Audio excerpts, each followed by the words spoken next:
got all redirected here. Listen, I've got a important message. Okay. So, where am I? Hey there, Liza Ann. Thank you for becoming a detective rambler. I really appreciate that. Thank you very much. And guess what? Speaking of becoming a detective rambler, we do a lot of things with our members, okay? So tonight, here's what I'm thinking of doing. If we kick off, like it's 12:40 now. If we spend, I don't know, an hour or so, an hour and a half on this, I'll finish, I'll do the deep dive. It may be a part 2 tomorrow, okay? But I will do a movie for members and Patreon, and okay, here's what we're going to do. If you guys want to do the movie, now here's what it is, okay? Just so if you've never been a member or a Patreon, all you have to do is, have you ever been in a Zoom? If you've been in a Zoom, you have the app to get in a Zoom. If you don't have the app to get into Zoom, you can just download it on your phone or your tablet or your computer. And then you will see the member post, but I put it up with the Zoom link, which means you just click on it and come into it. If you're a Patreon, same thing. You'll see the post, you click on the Zoom link, and you come in. Then I put the movie on. We watch the movie together. You mute while the movie's on. After the movie's over, if you want to talk to the people about the movie, you can do that. Who's ever made it through. Sometimes people fall asleep, and that's okay. Nobody will hear you snoring if you're on mute, right? Okay, and you don't have to have your camera on or anything like that. So, the thing is, what movie do you want to watch? Because there's 2 choices. There's the 3-part docuseries on Ellen Greenberg, which is Death in Apartment 603, or the new Murdaugh movie that has whatchamacallit, I never forget, I always forget which Arquette it is. Is it Rosanna Arquette? And a guy, I don't know who he is, but he looks so much like Murdaugh, it's scary. So I'm going to put up a poll, okay? And then I'm going to go on and do this. And then, so if we do decide to do the movie, you guys want to do the movie, we'll know which one you want to watch, okay? And don't be scared to come in, because nobody's going to bite you.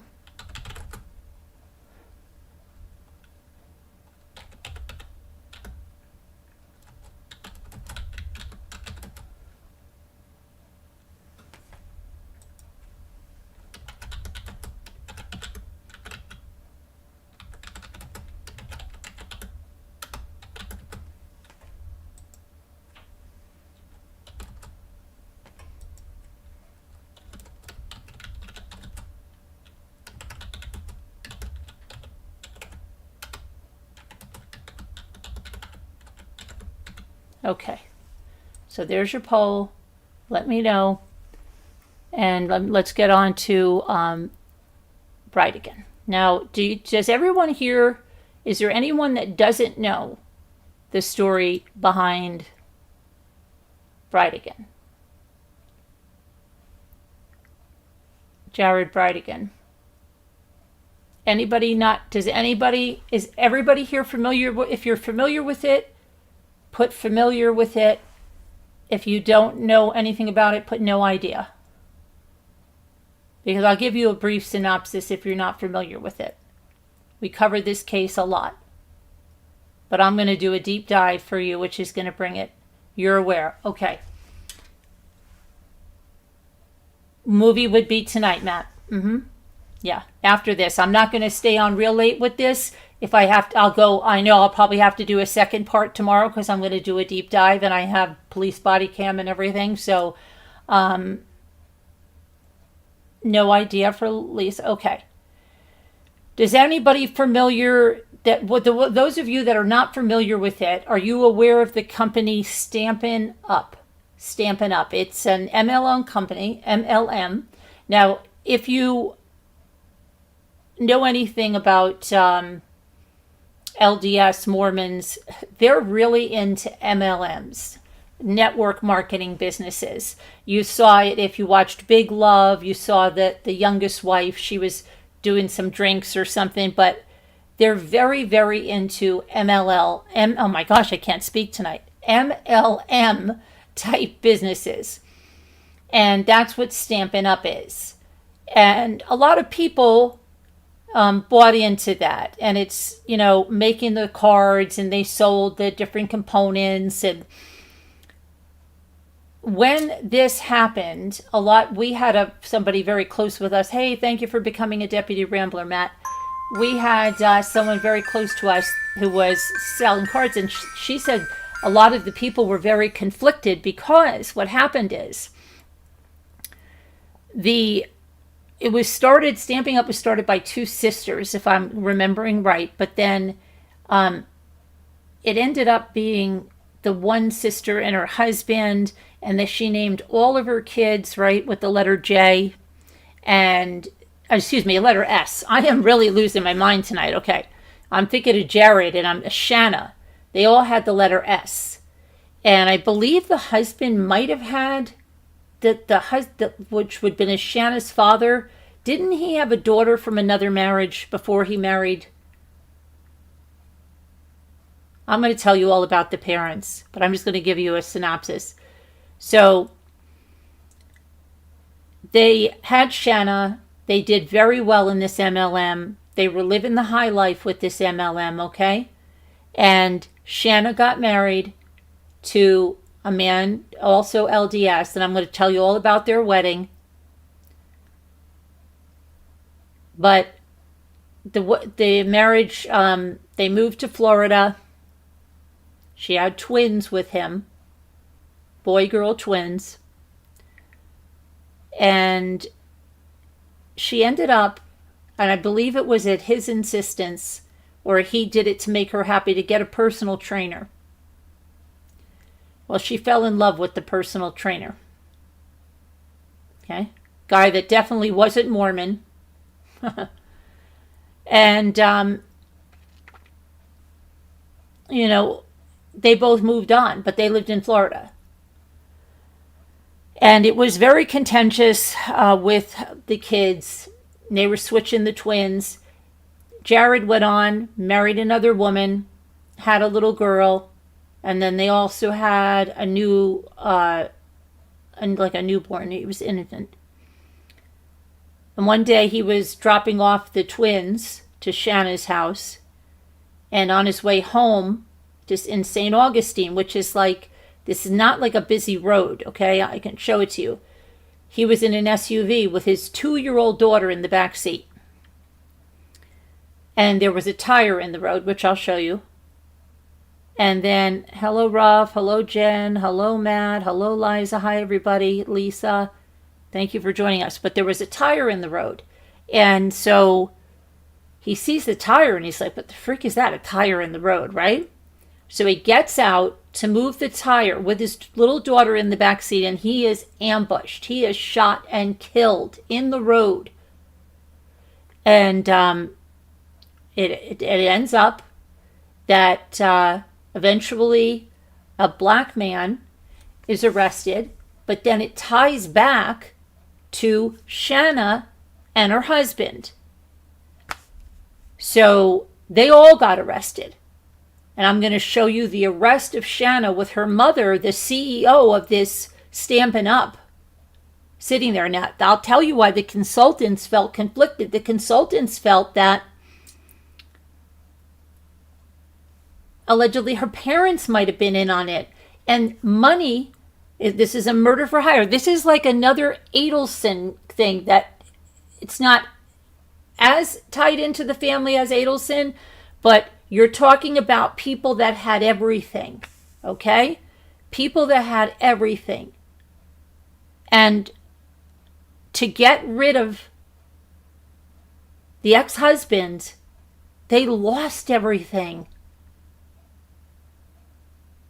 So now these twins don't have their father. Their mother's been arrested. I believe she's down for the death penalty in Florida. and craziness. Okay, so yeah, we're gonna talk about this. Let me get our stuff here. But I want to give you the background on them so you really know, because this is going to go to trial very soon. And if you've been with me a long time, you know we have covered this case and you've seen the body cam, but we're going to go through it again. But I want to go through, we've gone through her parents and stuff and who they were, but we're going to do it all again because some people are not familiar with it. So Jared, let me see here. I gotta make my stuff here. Jared was born to Gaylord and Joanne Bridegan in Warrensburg, Missouri. His family moved to Jacksonville, Florida when he graduated in 2007. And he graduated from the Douglas Anderson School of Arts and where he earned a BS degree in digital media. And he was the guy that worked for IBM. He specialized in cinema production from, and that was from the, he got a degree in the, hold on a minute. I have to get a drink or something because I'm not able to talk tonight, apparently. I don't know what I'm doing. Let's see if I can reset my brain now. Reverse that a little bit. He graduated from the Douglas Anderson School of the Arts, and then he earned his Bachelor of Science in digital media, specializing in cinema production from Utah Valley University in 2014. Okay, so let's, let me go. They met, Jared and Shanna. They met through Jared's brother's wife. And Jared flew to Utah to take her on a date. After 2 months, they married. And they married they married the same day my parents did, April 10th. But it wasn't the love story my parents' marriage was. 2010 in the Church of Jesus Christ of Latter-day Saints in Salt Lake City. I'm going to show you that. Let me show you their wedding.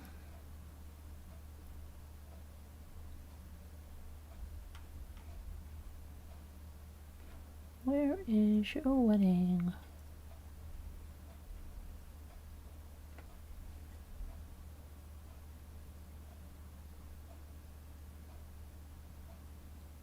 I know I downloaded their stuff on their wedding.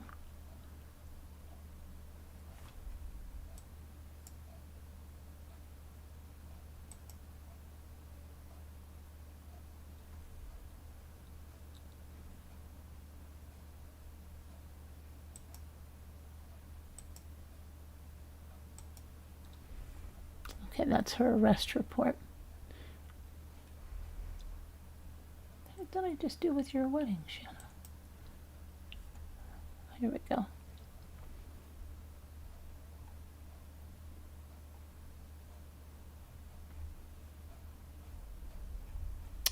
The mother, okay, her mother would have it. She had a blog about Stampin' Up, and she would write about the kids and the wedding and all this stuff. And then when this happened, this was, you can imagine, really tarnished their image, right, of this very wholesome family. What is going on? My computer's being a little, you know what, jerk. Okay. I don't know why it's being such a little jerk. Okay, here's the marriage.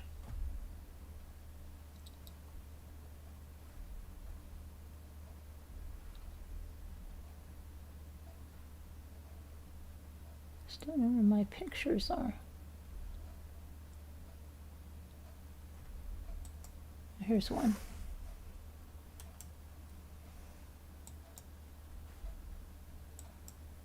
Let me make this a little larger so I can pull this over and you can see it. I have other pictures of their wedding. Oh shoot. Stop.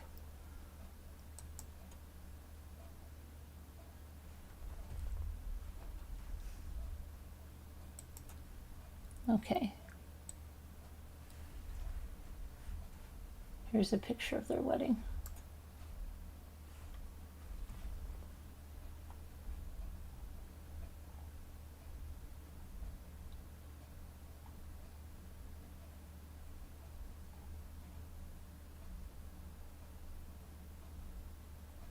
And let me see if I can get this.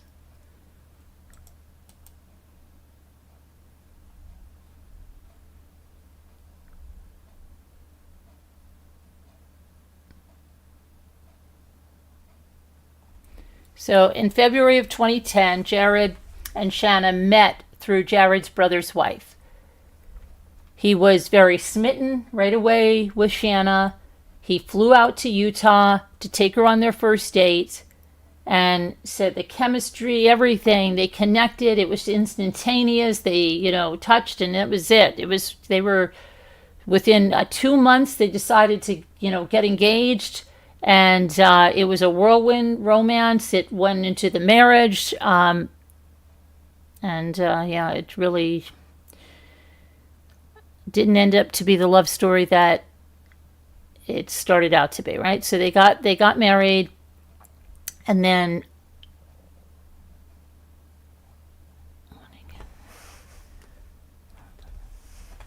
hang on 1 second, because I had all of this ready.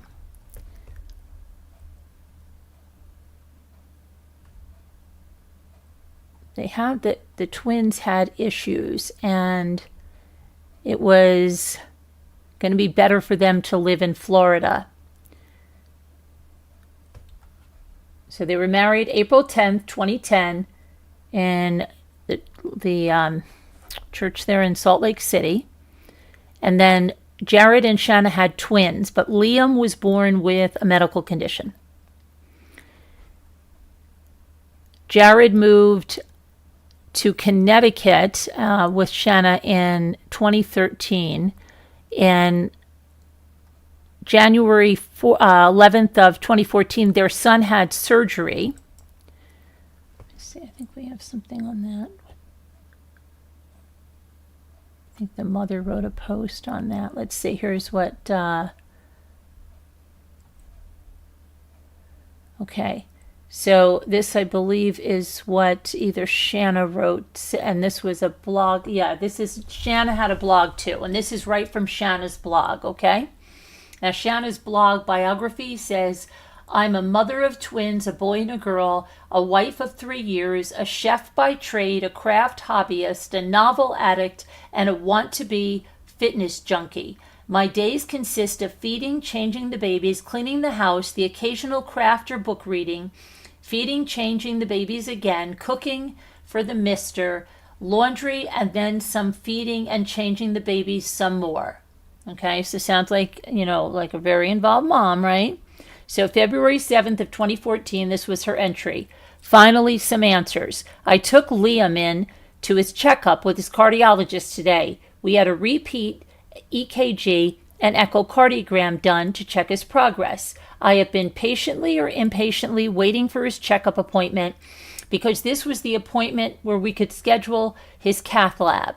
What's a cath lab, you may ask? Well, a catheterization laboratory or cath lab is an examination room in a hospital or clinic with a diagnostic imaging equipment used to visualize the arteries of the heart and the chambers of the heart and treat any stenosis or abnormality found.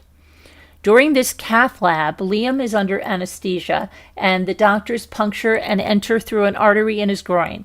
Once punctured, they snake the wire through the artery to the heart, where they can further see and test what they need for his disease.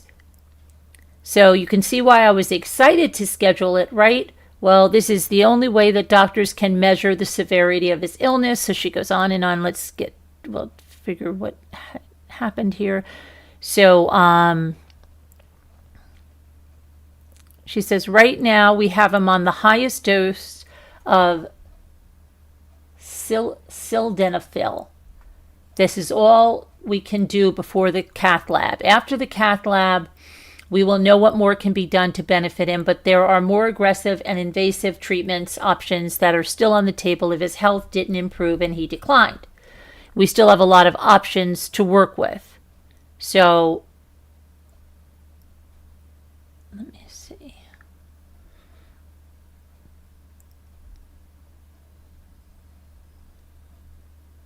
And then at the end, she says, he melts our heart every single day. So they were able to, get something that worked for him. But then, hold on, it was on June 30th, 2014, Jared convinced Shanna to move to Florida for a fresh start, following the doctor's recommendations for Liam's medical condition. For some reason, they said Florida would be better for him. So they moved to Florida. I'm trying to see if I can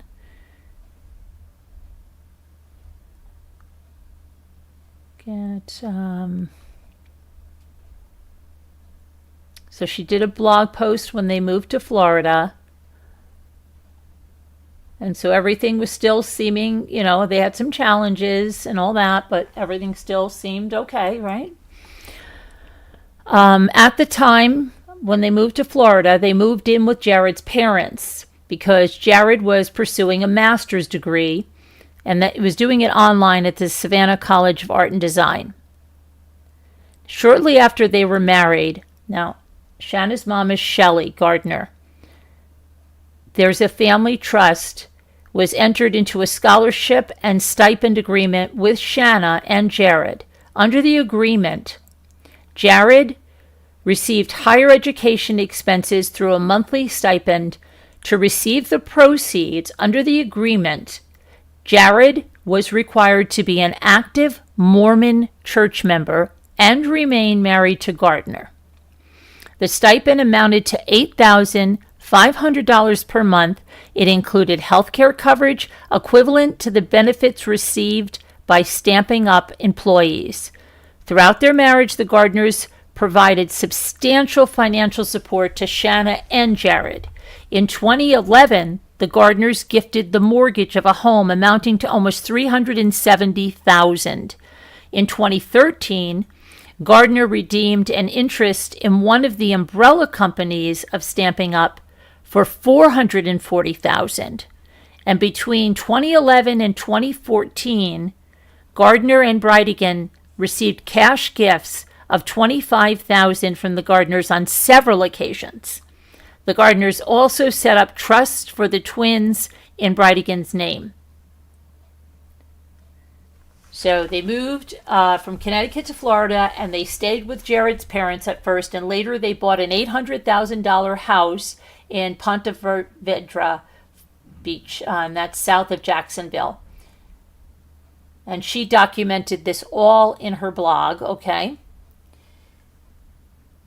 She said, since moving to sea level and or the sildenafil working, Liam has made a remarkable amount of progress. The pressure in his heart has decreased and his lungs are much more relaxed. Ultimately, this is probably from being at sea level because he has shown so much improvement in such a short time.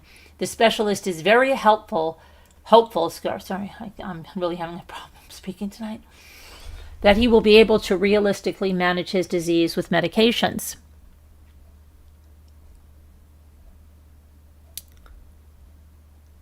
But that was 2014, and February 23rd, 2015. Now, you've got to remember, this is not even 5 years of marriage, because they married in 2010. February 23rd, 2015, Shanna Gardner files for divorce. During her marriage to Jared, she met the trainer at the gym and became infatuated with him, okay? Now she had a very deep connection to him. She had a very deep connection to Jared at first, but now she had this very deep connection to this physical trainer now. And she realized that she had deeper feelings for him than her husband. And she joined a CrossFit program. And it was Jared that had bought her these personal trainer sessions as a gift. She fell in love with the personal trainer. She started an affair with him, and he found some emails. Jared found some emails between the two. He confronted Shanna, and she told him she didn't love him anymore. I don't love you anymore. Jared told his family members, I don't even recognize this person. I married a totally different person. Jared believed in the sanctity of marriage, but as time went on, things started to unravel.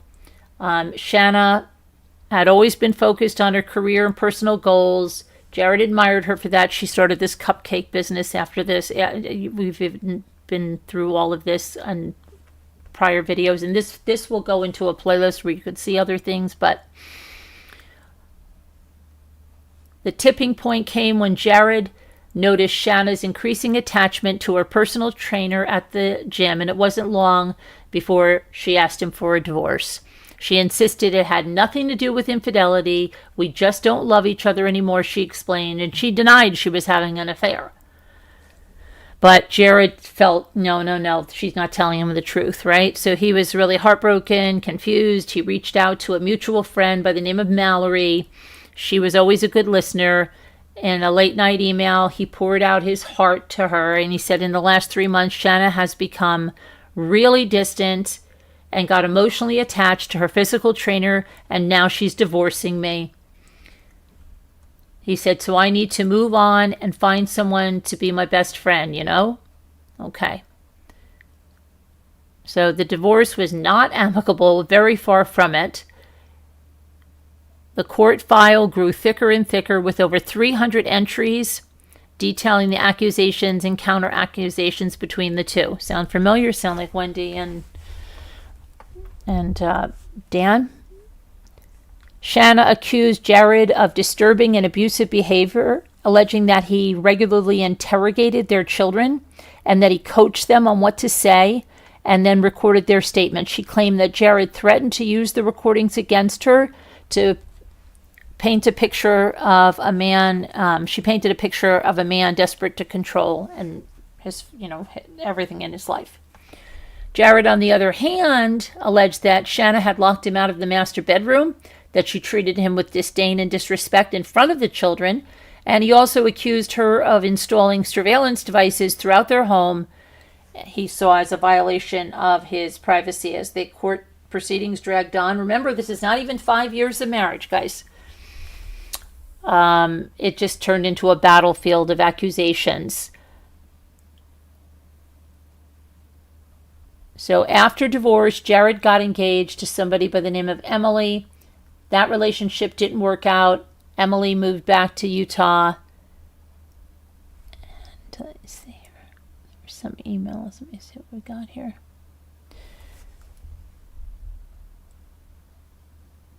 There's lots of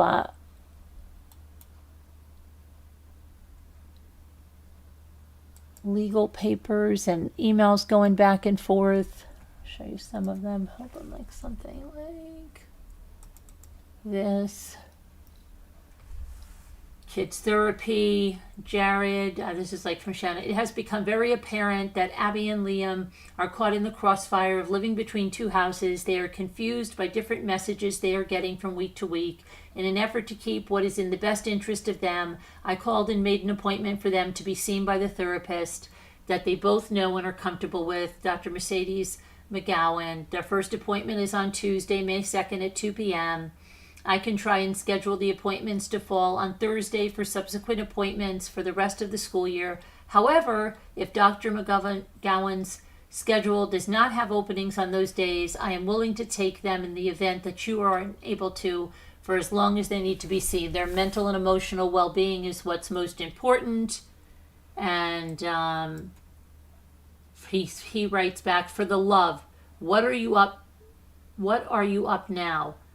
Just because you add, and this is something, let's say you drift further away, let's see here.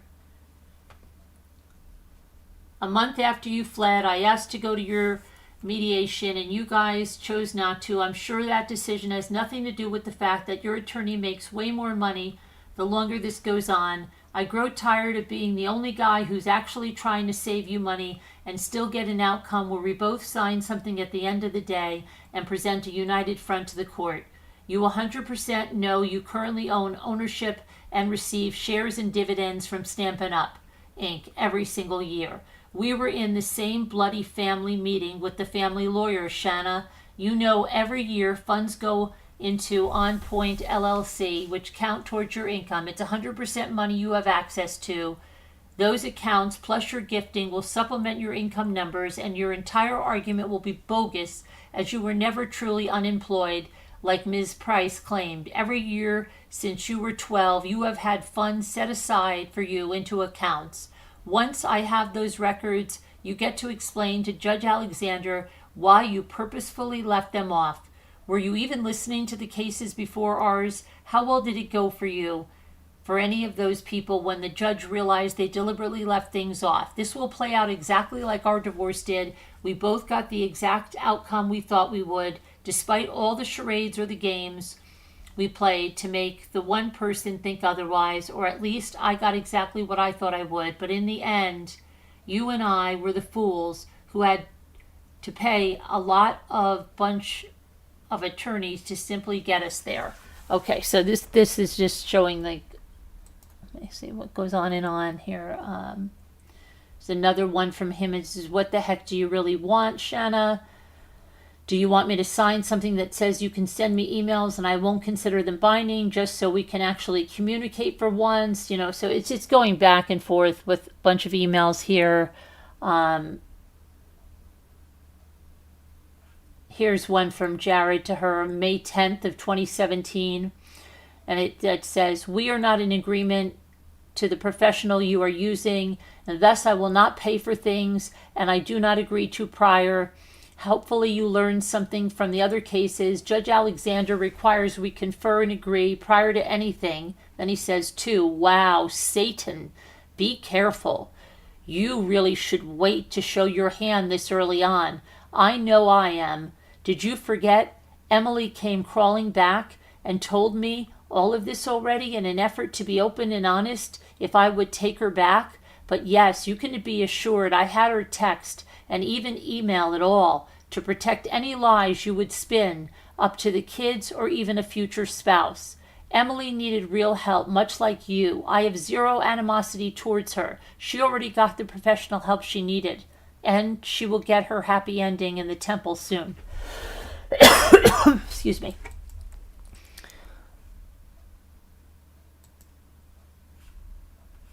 Okay, so let me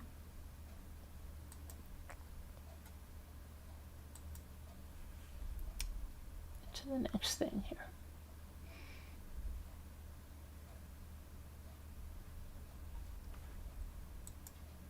I'm still here. I'm trying to get rid of these documents in front of my face here so I can get to them. Oh my goodness.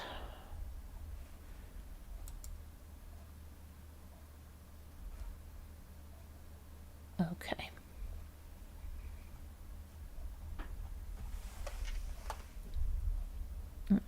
So then Shanna started to really change. She got like sleeve tattoos on one arm. And the reason he got her those physical trainer things is because she got frustrated with Jared, who had gained weight and was trying to get his businesses off the ground. She stopped going to church. She started zealously working out, and she met that trainer when he got her those coupons or whatever, to join the CrossFit at the gym. Okay.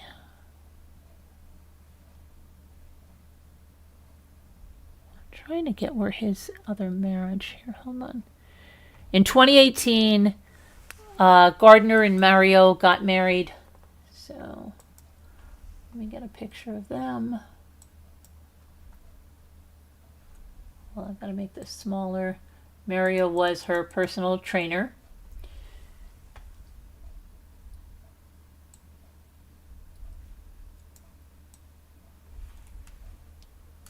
There we go. Okay. And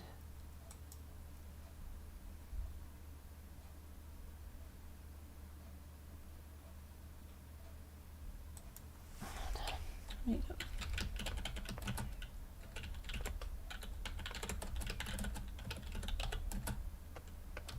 Okay.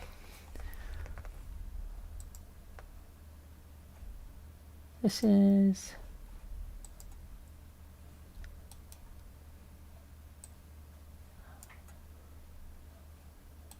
here's the picture of them. He became, yeah, and she's like really fast she moves really fast into things, as you see. She's quite impulsive on things. She had some kind of a cupcake business as well. And then she really started getting into the gym. And then once she was with the personal trainer, she really got into the gym. And I want to show you her. She started to get tattoos and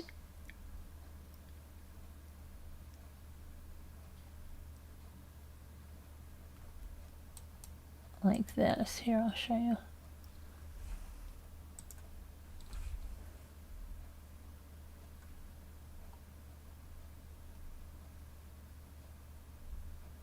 Okay, here you'll see really changed. Come on. Okay, here we go.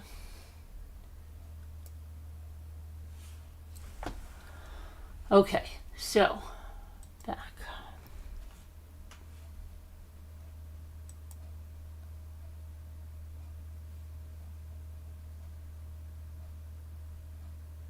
Sorry, my computer is moving very slowly. I probably have so many freaking things open. Okay. No, I don't want to do that. Stop. So let's go to Mario and Shanna started dating when they decided to take a trip to Utah to visit her parents. It was an opportunity for Shanna to introduce her parents to her new love interest, Mario, right? And to deepen their relationship. Shanna's mother saw a connection between them and the challenges that Gardner was facing with the ex-husband and said, why don't you two get married? And I'm very surprised because the parents had put this thing about, with Jared that he remained active in the Mormon church and yada, yada, yada, and that they were just so receptive to something like this. It's just strange. But Shanna was even kind of surprised and taken back. She knew the relationship was in the early stages and they wouldn't have a typical marriage. But there was a certain convenience to the idea, especially when it came to the well-being of the children. So they recognized that, if they were married, maybe it would be more favorable with all of the stuff she was going through with the divorce, right? So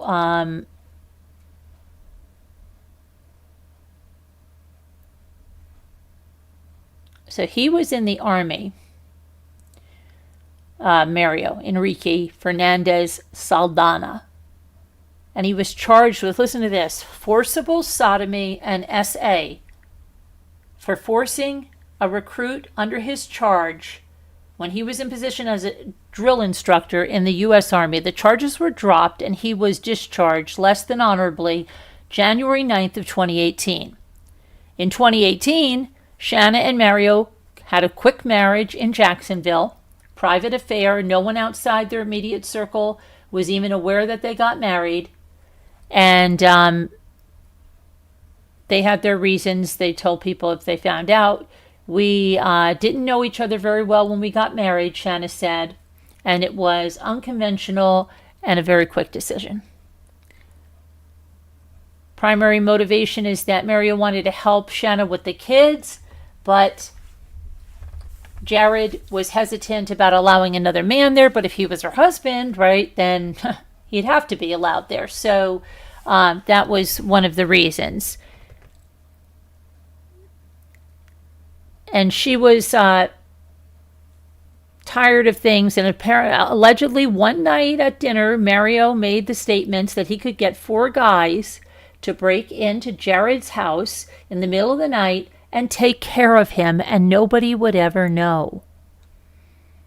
January 24th of 2022, Jared sent Shanna an email advising her that he was planning to have one of the twins baptized in the Mormon church. Witnesses indicated that Jared's twin daughter was beginning to favor Jared, who got married to another woman, KB, and wished to be more involved in the Mormon church. And Shanna was really angry. She didn't want this. She didn't want her daughter baptized in the Mormon church. So it really makes no sense with the parents. I don't understand this. Part of it does not make sense to me. But they had to do something about it. That email was sent on January 24th of 2022. On February 16th of 2022. Jared, again, drops off, like I told you, the twins. I have a, hold on, I have a video of something. Let me see here. Go to my files. Are you Jared? Where's my... Okay.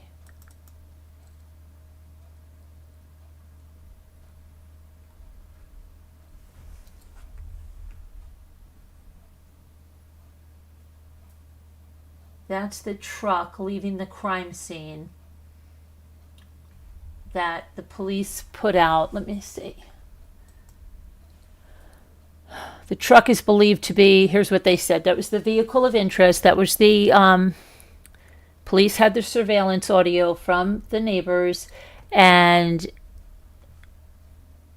they also obtained surveillance video of the ambush murder. The video showed the muzzle flashes and the shooter running off. The shooter fired 4 shots, 2 hit Bridegan and 2 hit the SUV. Remember, the 2-year-old was in the SUV. He was ambushed when he was moving that tire. Let's see here. So he dropped the twins off at her house February 16th, 2022.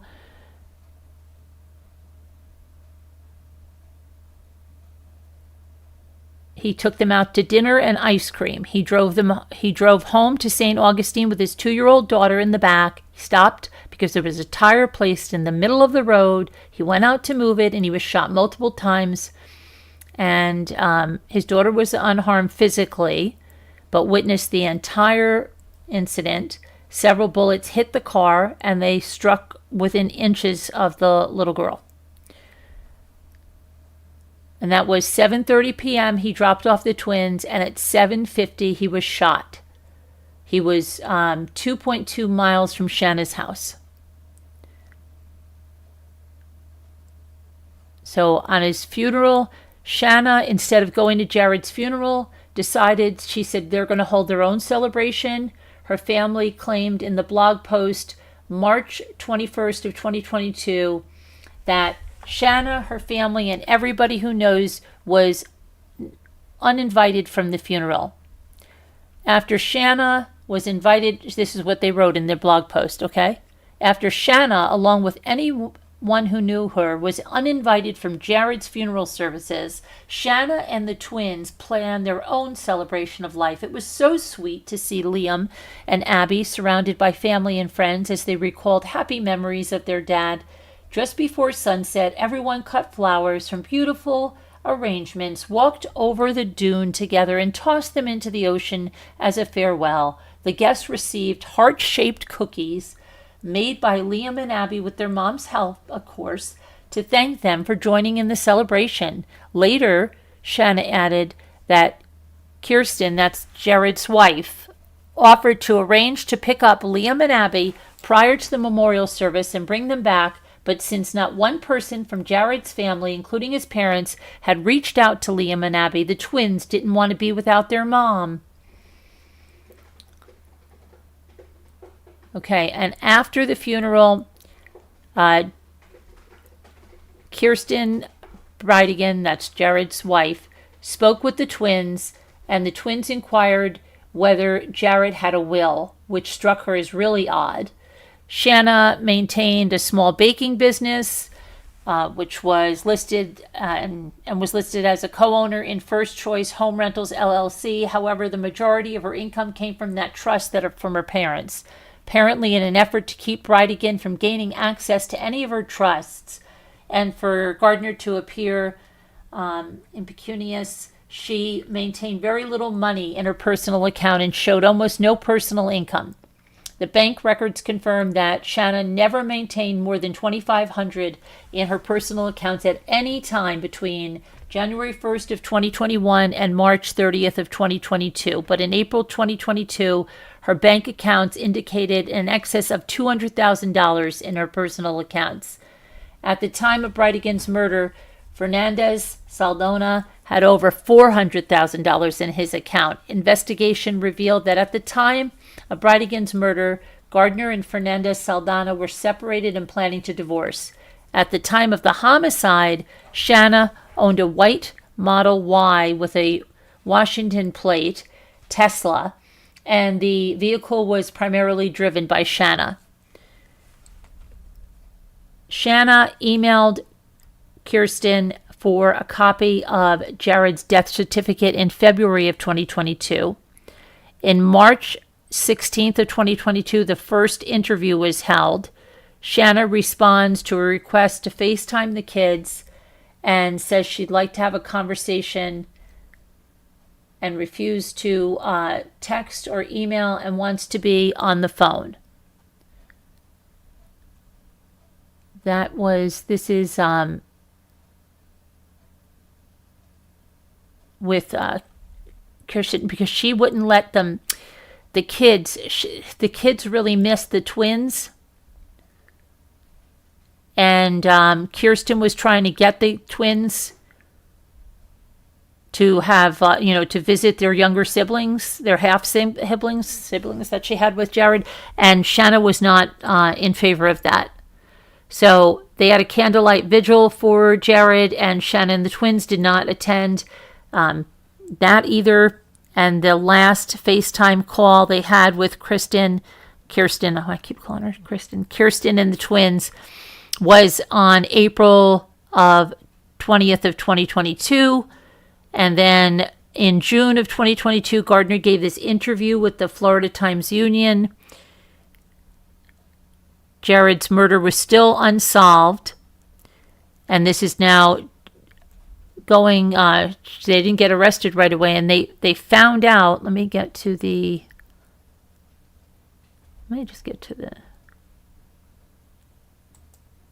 I know I'm all over the place. I'm sorry, I don't know what's wrong with me tonight.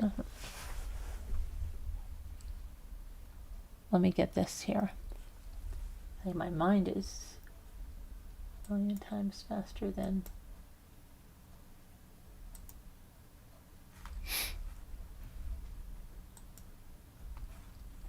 okay. Let me pull this up.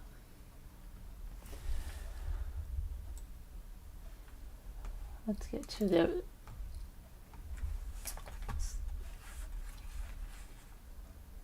come on. So this is the death investigation. Okay, let's start from here.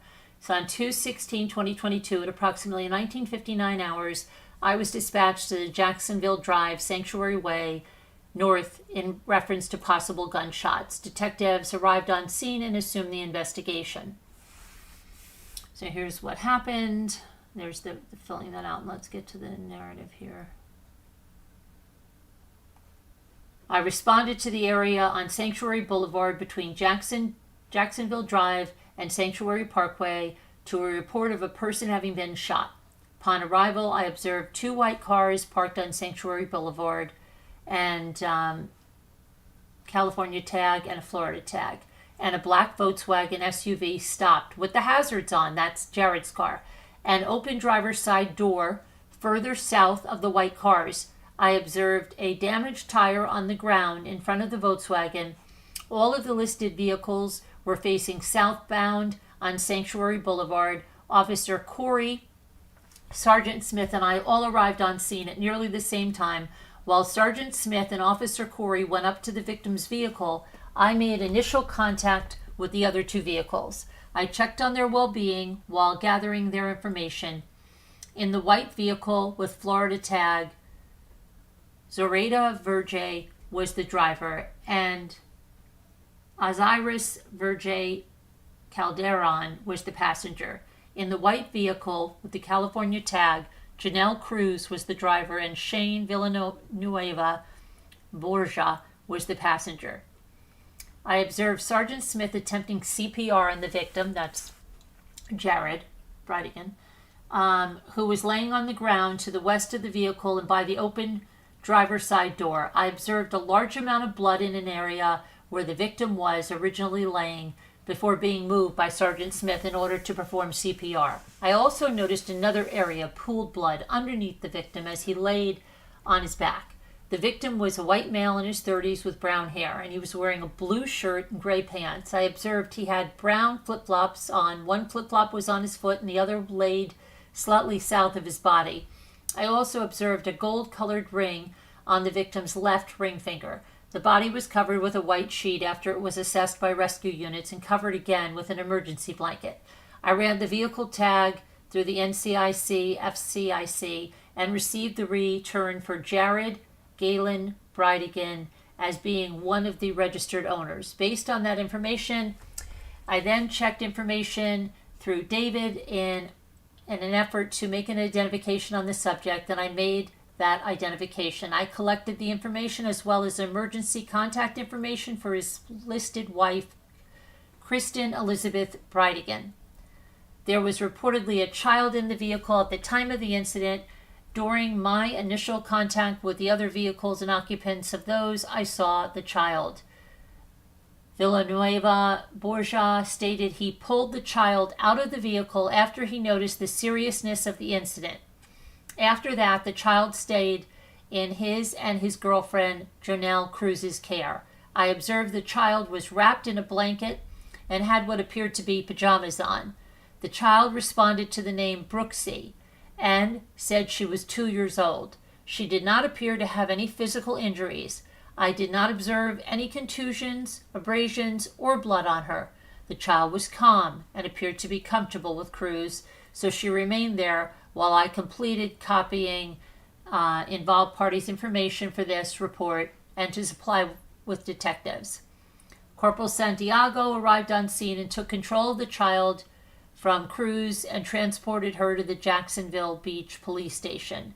I did not inquire or ask any questions regarding the facts of this case with any witness outside of it, outside or if they any suspect information and if they had any injuries themselves while I was collecting information. During my interaction, I did not receive any suspect information that I would have been able to relay to the other officer on duty. Okay. Let's see. So Sergeant Young requested the cell phone inside the vehicle be photographed so that it could be collected immediately rather than waiting for the entire scene to be processed. I assisted taking several photographs of where the phone was originally located in the vehicle prior to being collected. I observed 2 holes in the vehicle consistent with that of a projectile. One hole was in the center console dash area to the lower right of the steering wheel, and the other appeared to be in the middle left of the passenger side front door under the window and close enough to cause the window glass to spider out but not break. While looking into the victim's vehicle to retrieve the cell phone, I did briefly observe several blood stains. On the ground around the victim, I observed 3 bullet casings. 2 were northwest slightly from the victim, and the other 2 appeared to be west and to the south slightly from the body. Okay, so then it goes to the medical examiner. Let's see, on 2/17, that's the next day. I remember when we did this, for some reason we were going around in that court and we were looking at the different cars. So they just started to do reconstruction, right? And while processing the vehicle, let's see, this is whose vehicle now again? Bush bear can in the grass. Oh yeah, they saw a pair of socks and a beer can and the grass around it.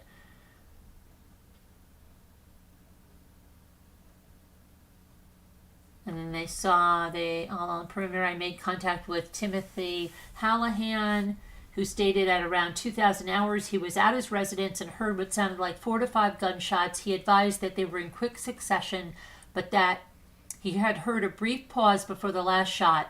He stated he initially didn't think anything of it, and then he saw the blue lights and wanted to give police the information in case it helped.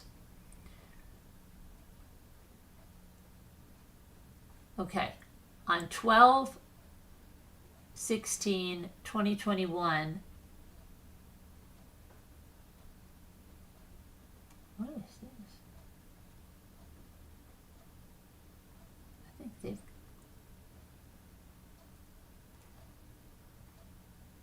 3 hours. Ryan's son.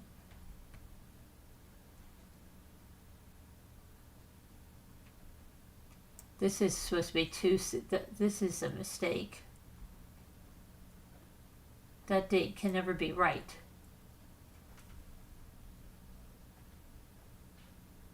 That would have been before.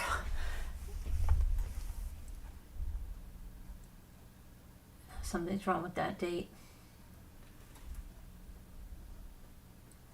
Okay, but this is all their investigation. We're going to cut to the chase because they find out who it is, okay?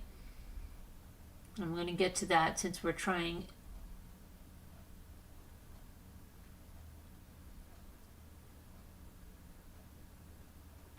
Okay, this is February 16th. I was contacted by Sergeant Young.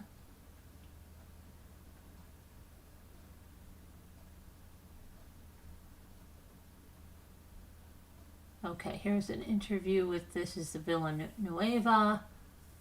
That's that guy at the scene. He had a video interview. He stated he was leaving his friend's house near Seabreeze Elementary. He stated he traveled to Seabreeze, to America Avenue, to Sanctuary Boulevard. He stated he saw he and a car that was in front of him both turned onto Sanctuary Boulevard. That's where the murder happened. Traffic then came to a stop, and Villanueva said that he saw a black SUV stopped in the middle of the road and a tire in front of the SUV. He initially thought the victim was changing his tire, so he approached him to help. And that's when he noticed the driver's door was open. The victim was on the ground, twitching and moving. He stated he turned around and told the lady to call 911. He stated he thought it was an accident until he saw the passenger window was shattered, and he saw the little girl, so he grabbed her and he took her back to his car. And he stated that there was a male bystander, a white guy with a hat, who stated he heard from a lady there were gunshots. He stated he was trying to ask the little girl what happened, but she was only worried about her dad.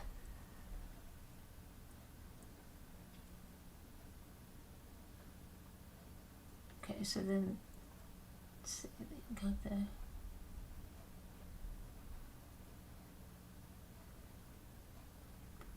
This is the evidence technician report.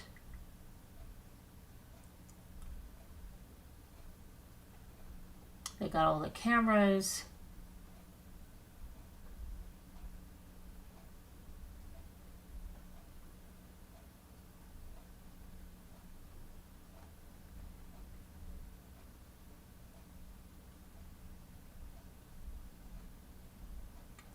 And they were like at a dead end after this. It was unsolved for like months, right?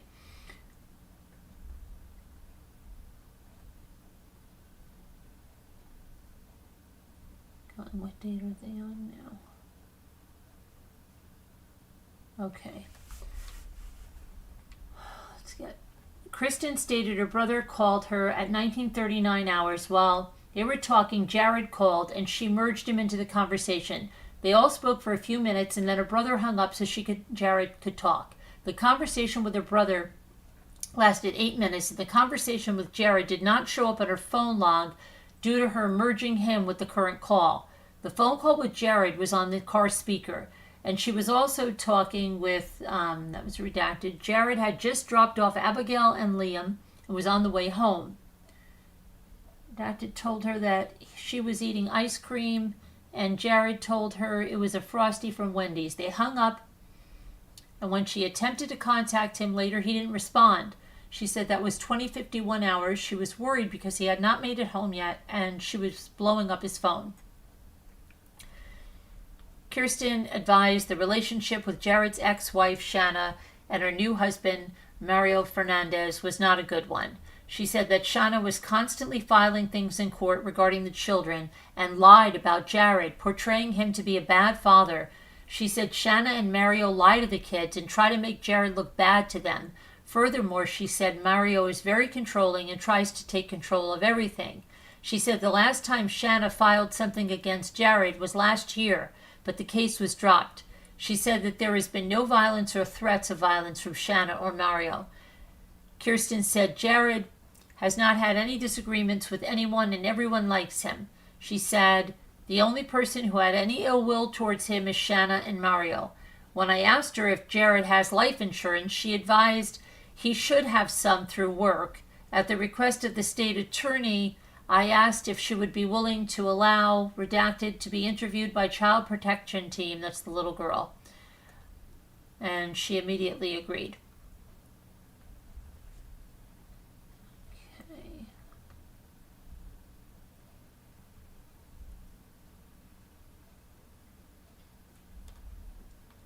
Valerie Curry.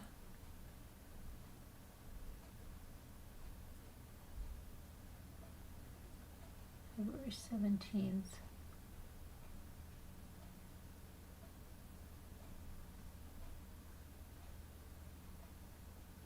Trying to see when they got the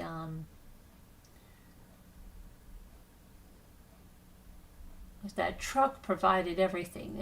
That truck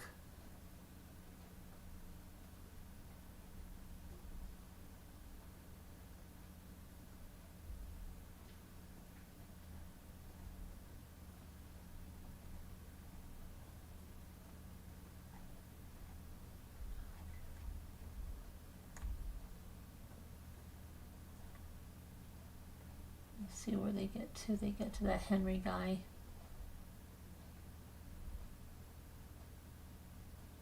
Okay, let's see. This is, I checked Mario Fernandez Saldana's registered vehicle, a Toyota Tundra bearing a Florida tag and a Tesla.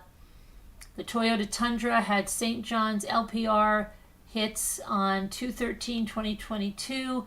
Then again on 2/18/2022, the Tesla had St. John's LPR hit on 2/05/2022 and nothing after that date.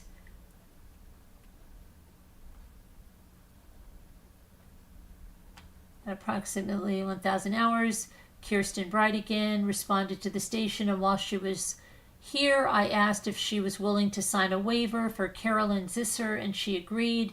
She then indicated Brenda Drake, another family law attorney, is who that they most recently used, and I asked if she was willing to sign a waiver for her, and she agreed.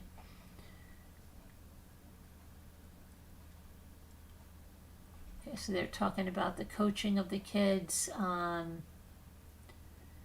Approximately 1,400 hours, Kirsten Bridegan responded back to the station so that we could speak to her in depth regarding the victim. She advised the following. Jared's marriage to Shanna ended due to him getting her a personal training package with a personal trainer known as Matt, unknown last name, and then finding information that she was having an affair with the personal trainer. There was no physical abuse or police interaction that she's aware of in Jared and Shanna's marriage. Interactions with the ex-wife's current husband, Mario Fernandez, had been multiple times, unknown exact, but less than 20. Interaction once at a court hearing referencing the kids' school. Also interactions at school events and doctor's appointments. After the divorce, Jared dated several people and ultimately became engaged to Emily Vohringer, who she believes he met in Utah. The relationship with Emily was not a healthy relationship, and he broke it off with her. She said it ended very badly and that Emily's father chewed him out for breaking up with his daughter. She said they have not heard from Emily since she has been in a relationship with Jared. Kirsten met Jared in 2017 through a dating app called Mutual, which is for singles who are members of the Church of Jesus Christ of Latter-day Saints. She initially said he used to have a Bumble profile, but is not sure of what other dating sites he might have been on back then. Jared currently works remotely from home for Microsoft as the manager of UX design and previously worked for Clean Simple Eats, also remotely. Additionally, he worked for Web.com from May of 2016 to March of 2020 at an office near Gate Park. Jared worked at home from 900 to 1700 hours, while some late night calls sometimes due to calls with people from different countries. There was no local meetings for work and no known local co-workers. Instead, the meetings were held on Microsoft Teams. Jared's boss was Kevin Honeyman and his number. Jared kept his appointments set up in his Outlook, and they shared an electronic calendar with the wife she set up. There was also a separate shared electronic calendar with his ex-wife in reference to the kids' appointments. Jared's hobbies are working on projects around the house. He also likes to run every day at the gym in their neighborhood in Beacon Lake community, where she believes it requires a key card to access. He usually goes from 1,200 hours to 1,400 hours. He plays Xbox a couple of times a week, and Kirsten indicated he plays Halo. He does play online with other people, and she will provide his Xbox account. They have a membership to the YMCA, but they have only been approximately 3 times as their daughter did not like the daycare. To her knowledge, Jared has not been there for months. Jared has a chiropractic appointment every Tuesday at Revolution Chiropractic in St. Augustine Road Suite, Jacksonville. The entire family goes every other week. Jared had a Facebook, Jared Bridgeman, and an Instagram, Jared_B2. Not active in posting, but would pursue it. Recently reactivated as he deactivated to be more present and in the moment with Kirsten. Jared uses easily guessable passwords and has the same email address since married to Shanna.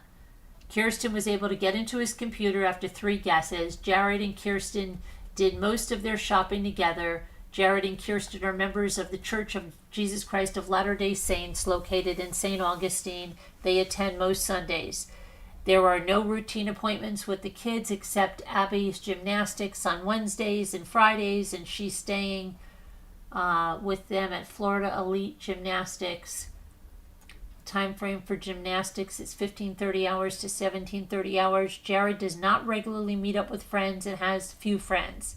Jared is closest to Kirsten and next closest to his brother Adam and Carly, who's Adam's wife. Last time Jared went to Top Golf a couple of weeks ago to meet Cody Hayes, Nick Peel, and Brett Murray. Cody and Nick are friends from a previous congregation, and Kirsten will provide their contact. Okay, so that's about Jared. And then they had an interview with his brother, Adam. It was conducted in the interview room, and Adam began the interview describing his brother, Jared. Adam described his brother as a creative person who kept a close group of friends. Adam described his brother as not a social person. He would go to describe his brother as someone who was not confrontational, and he described his brother as someone who was extremely patient with his children. He advised that his brother graduated high school from the Douglas Anderson and later attended Utah Valley University. Adam stated that his brother left Utah in 2012, and he stated that his brother met Shanna several years later while in Utah. Jared was introduced to Gardner by Adam's wife. Adam would go on to explain how Shanna and Jared began dating. Adam said he would go on to explain how the marriage became very successful and Shanna's parents and family loved him. Once Jared was married to Shanna, the couple began receiving money from the Gardner's family. The money paid to members of the Gardner family was paid in reference to certain stipulations. The couple had to be married and they had to be actively seeking an education. Once Jared's children were born, his child Liam had a heart condition, and due to the heart condition, Liam could not live at a high elevation. Shanna did not want to leave Utah, but they eventually moved to Connecticut to be close to his heart specialist. At this point in the marriage, Jared began to become distant from the rest of the Gardner family. Adam stated due to his brother not really being social, it caused the Gardner family not to like his brother. When in Connecticut, Shanna had issues with postpartum depression and had issues losing weight. Jared began gaining weight and the couple became distant. Adam stated that Shanna began manipulating her parents and laying groundwork for a divorce. Adam said that Shanna began talking to his wife about having an affair while married to his brother. Adam advised Shanna's behavior began to change and she withdrew from their friendship and the church. Shanna eventually had an affair with a personal trainer. Jared begged Shanna to keep the marriage together to keep his children from having divorced parents. Adam later explained that Shanna was attempting to manipulate her parents and spreading rumors about his emotional abuse directed towards her. According to Adam, Shanna did this to keep receiving money from her parents. Adam would explain his brother was not one to talk on the phone. He would talk to his brother weekly for work, but typically they would talk twice a month to check up on each other. The last time Adam spoke to his brother was February 13th, 2021. The two joked about him calling during the Super Bowl because his brother was not into sports. Adam advised his brother did not mention any issues other than the dispute over his daughter's baptism. Recently, Adam said and his family planned a trip to Disney World in Orlando. Adam had planned on coming to St. Johns County to visit his brother. Due to car issues, he was unable to make the drive. Jared advised he was going to attempt to come to Orlando. Adam thought it was strange his brother was unable to make the trip, and Kirsten called and apologized because she was dealing with stress over a meeting at the church in St. Johns County, which would involve Shanna and her husband.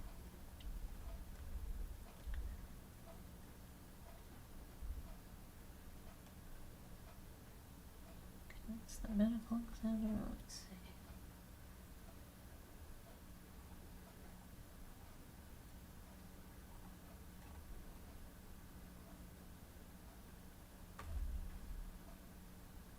Just trying to get to relevant stuff.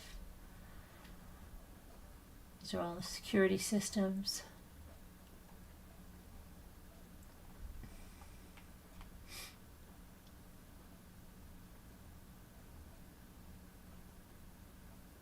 Okay, Allison Preslar heard shots and saw a truck leaving.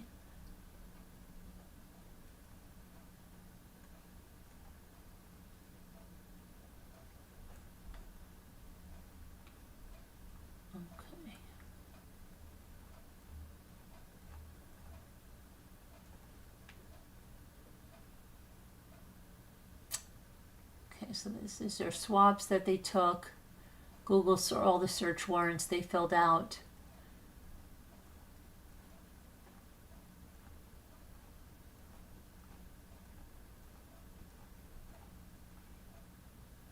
Okay, here's an interview with another witness. Let's see. He was leaving home, driving north on Sanctuary Boulevard. As he was driving the opposite lane, he noticed a man laying in the road. He saw a man and a female who had a kid in their hands. He asked them what happened, and he was told a man had gotten shot. He pulled his truck into the southbound lane and attempted to help. As he returned to his truck, police arrived on scene, and he was blocked in. He stated he needed to get home because he had a trip to New York the next day. He didn't see anything suspicious. End of interview.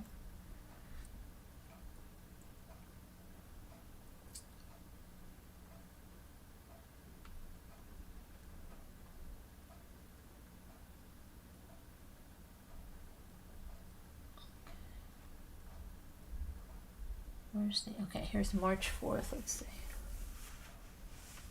When do they see the truck? Okay, here's the interview with Shanna. At approximately 8:33 hours, the interview with Shanna was conducted in the soft room. The interview was video and audio recorded. I explained to Ms. Gardner that we were looking for information relevant to Jared. She stated she met Jared through his brother's wife. She stated Jared and her were both single, so Jared flew out to Utah to take her on a date. She stated the initial date did not go well, but he kept pursuing her. Gardner stated she became desperate, so she decided to make it work. Well, that's kind of different from the other version, right? That it was just so crazy. And why was she so desperate? She stated they were married after 2 months. She stated, looking back, she wonders if Jared did not have ulterior motives, knowing she came from money. Shanna stated they had kids, which was a huge strain due to her son's illness. They moved from Utah to Connecticut due to Liam having a medical condition that required them to be close to his specialist. Once Liam was stable, they moved to Jacksonville, where Jared's family was from, so they could have help with the kids. Less than a year after moving to Jacksonville, they got divorced, and Shanna left the Mormon church. Shanna stated Jared drained their accounts. She stated the divorce was traumatic since Jared refused to move out of their house. Shanna stated the home was purchased with the money from her trust, but once the funds were removed from the trust, the property became a joint asset. She stated Jared wanted his half of the proceeds from selling the house. She stated in March 2015, Jared started getting paranoid and everything had to be written down. He would not communicate verbally with Shanna. Once the divorce was finalized, Jared did not want to be in the same room as Shanna. They had separate parent-teacher conferences and they would conduct doctor appointments via phone. However, Shanna stated she would just show up since she did not care. During the marriage, she stated Jared was a hermit and only wanted to hang out with her or play with his toys. During family vacations, he was happier sitting in a hotel room versus spending time with her family. Shanna stated that Jared was never physically or verbally abusive, even stating she could count on one hand how many times Jared yelled at her, but he would have a rude undertone, especially in text messages and emails. She stated he knew how to be charming when he needed to, but it was not his natural personality. She stated he could be very bipolar. She stated Jared's family friend, who was also a therapist, would often tell him about deficits in his personality and asked Shanna if Jared would be interested in seeing a therapist. Shanna stated Jared changed throughout their divorce since emotions were heightened. When they were living in Utah and then Connecticut, Jared would not let her have friends and would be suggestive about how she should appear and dress. She stated they finally went to therapy, but it was too late. She stated that Jared would state during therapy that he did not have a problem, and she was the one that needed to change. She started to vent to people at the YMCA and started to realize that the relationship was not normal. Shanna stated that she met a trainer at the gym and became emotionally involved with him. And this made her realize she had deeper feelings for the trainer than she did for her husband. She stated that she was at the beginning of the end. Jared assumed she had an affair, which he started to tell others, including their church members. She stated Jared started to bash her publicly. Shanna stated when they first separated, Jared did not know how to care for the kids as far as using the restroom and feeding them. She stated this caused issues with the kids, but she got them into therapy with Dr. Mercedes McGowan. She stated Jared was against the kids seeing a therapist. Shanna Gardner stated date night was every other week, originally from 1745 to 1945, but switched from 1830 to 1945 around December of 2021, since Abby was in gymnastics. She stated that Jared wanted to cancel date night, but the kids did not, so they just adjusted the time. The time was always the same, and they typically kept them the entire time. I asked if they shared plans with each other, but she stated they do not. However, they will typically ask the kids what they did when they returned. Shanna said they were both home when the kids were dropped off. However, she did run to Walmart while the kids were gone. The typical routine was Jared would text when he arrived and the kids would go out and get in the car. At the end of the night, he would let the kids get out of the car and they would go in through the garage. She stated she was at the stove with headphones on, cooking her dinner. She had just returned from Walmart. Mario had a really bad headache and was asleep. She stated Abby likes to wait outside for Jared to turn around in the cul-de-sac and come to the stop sign so that she can wave goodbye. She stated that they were dropped off, and according to Abby, at 1948 hours. She stated Abby was very adamant about the time. She was asked if the kids mentioned anything out of the ordinary about the evening, and she stated no. The only thing that was mentioned was he was on a work phone call when they first arrived at the restaurant, and they had to eat quickly to get home in time. She stated some contention has come up since the kids cannot come to the funeral since his family did not want Shanna at the service. She stated the kids are handling this better than expected, but they're still in shock. She stated that since the households are so divided, they are not being triggered. She stated Liam got upset when it was time for him to see Jared, and Abby has spoken more about missing her sisters. I asked Gardner if she would be open to the twins talking to a child psychologist about the incident. She stated she would need to ask their therapist and would get back to me. Should be noted that she agreed to the interview, which is scheduled for Friday, March 4th. Gardner was asked if Mario and she were married. She stated they were married on Friday the 13th, 2018 in Jacksonville. Nobody originally knew they got married. She stated they did not know each other very well when they got married. She stated Mario wanted to help with the kids, but the only way Jared would allow it is if they were married. She stated Mario and she had just started to date, and they traveled to Utah to see her parents, and her mother suggested they get married. Shanna stated she knew they would not be a typical marriage, but for the convenience and built into a relationship. They wanted what was best for the kids. She was asked if Mario had ever been around Jared. She stated Mario had only met Jared once in court. She stated Mario attempted to introduce himself to Jared and he would not shake Mario's hand. She stated that there was a time when Mario went to pick up the kids for date night and he purposely went up, knocked on the door of Jared's house, knowing this would upset Jared. She stated she avoided confrontation, but Mario did not.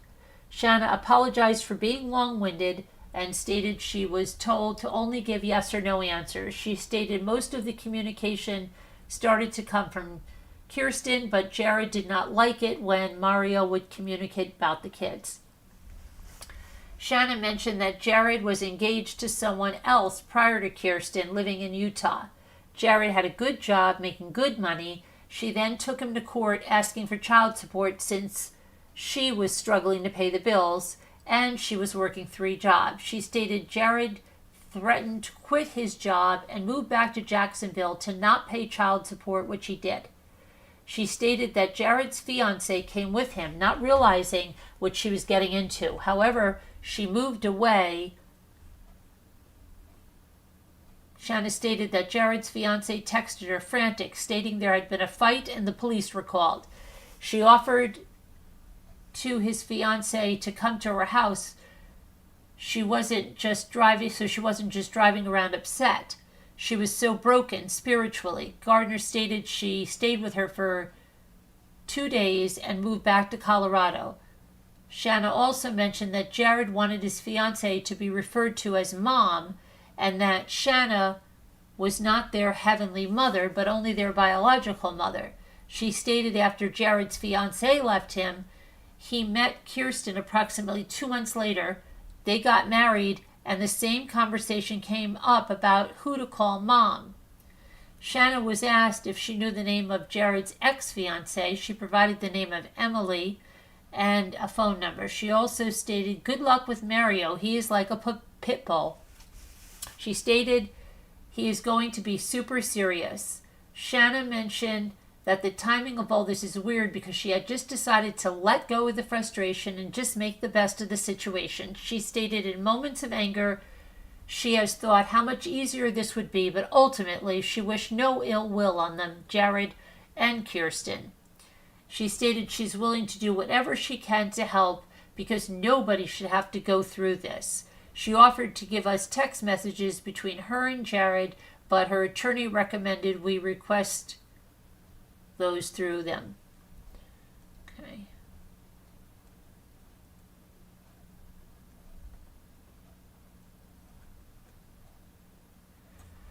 Okay, this is the interview with Mario. And we'll stop, I guess, at 2:30 because let me see if you guys, let me see. I don't even know if anybody's still here. Okay, 76% want the new Murdaugh movie. Okay, so we'll do that, and we'll stop at 7:30. Okay. Hi, Barbie. Desperate? I don't know. I don't know why she would be desperate. I don't believe a word Shanna says. She's selfish and manipulative. I agree with you. Barbie. 100%. Let's see. Liza says it's almost 2. Okay. You're going to go to bed, Liza? You're going to miss the movie? Oh, I think Shelley did have knowledge of that. What do you think, Barbie? You think Shelley had knowledge of all this? We'll do this till 2:30, and then we'll do part 2 tomorrow. So this is the interview with Mario. At approximately 9:52 hours, the interview was conducted. Okay. Mario began describing how he and Shanna met while he was working at Black Hive CrossFit Gym in Jacksonville Beach. Mario said he was introduced to Gardner's children at this time. The situation between him and Shanna was described as unique because of the dynamic with Jared. Mario explained they sealed the deal very quickly. This was done because Mario would not be able to have a role with the children until they were married. Mario stated he made an attempt to speak to Bridegan once he was married to Shanna.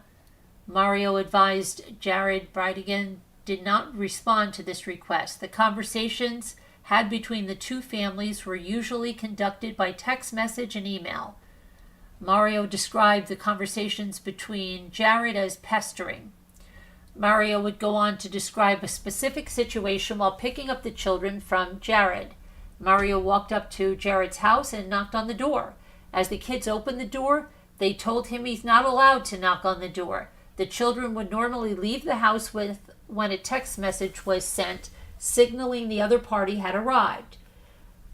Mario told the children he could do whatever he wants. Jared sent Mario an email stating that he would file a restraining order if he ever came to his door again. Mario would go on to explain the only time everyone was in the same room was usually in court. Mario stated he attempted to shake Jared's hand while in court one time, but Jared refused to acknowledge him. He would continue to explain how Jared and his wife would not acknowledge their presence when at events with the children. Mario would explain how the kids were afraid to ask Jared questions over a fear of rejection. Abby once asked if she could dye her hair purple. Jared told Abby she would not be accepted into the church if she had purple hair. Mario took the children to a bishop for the Church of Latter-day Saints, who they happened to be friends with, according to Mario. And Jared drove to the local church in Neptune Beach and confronted the bishop. Mario stated Jared got into an argument with the bishop because he was befriending Shanna. He would go on to explain how Jared drove by the bishop's house, and this prompted the bishop to contact their legal section. Mario began explaining how date night worked when Jared was picking the children up. Mario stated that when Jared would arrive, he would text "here," and the children would exit the house and get into the car with their father. When the children would arrive, they would simply go through the garage if open, and if not, they knew how to work the keypad. He would continue describing how the dogs would bark and alert them when the children were home. There was no agreement to tell the other parent when the kids would go for date night.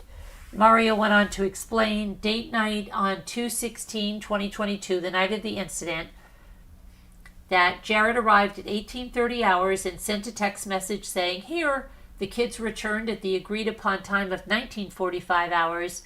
Mario advised he did not see the kids come in, but he did say he heard them enter the residence.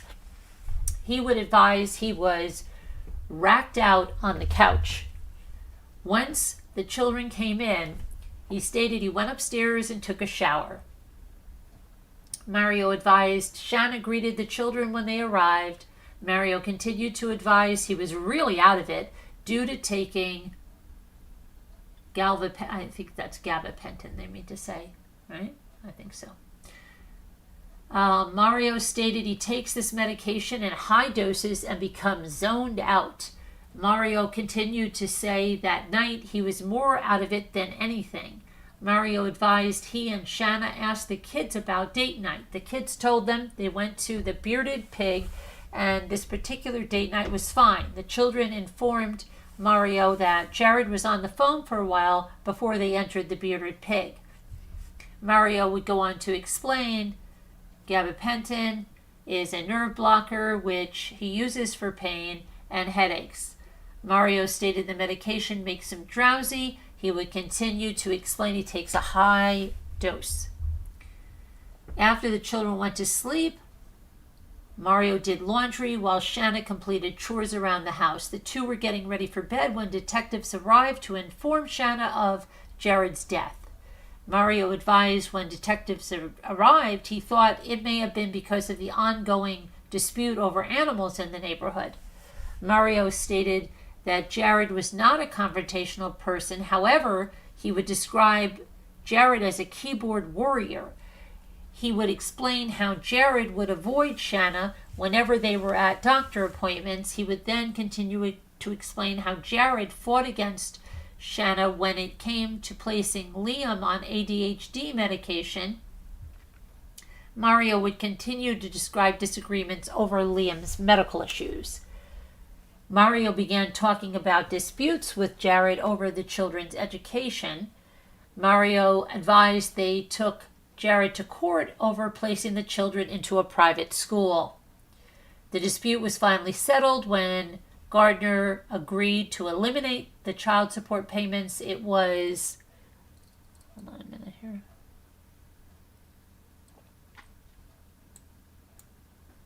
Hold on. Yeah, I know. Let me see. Okay.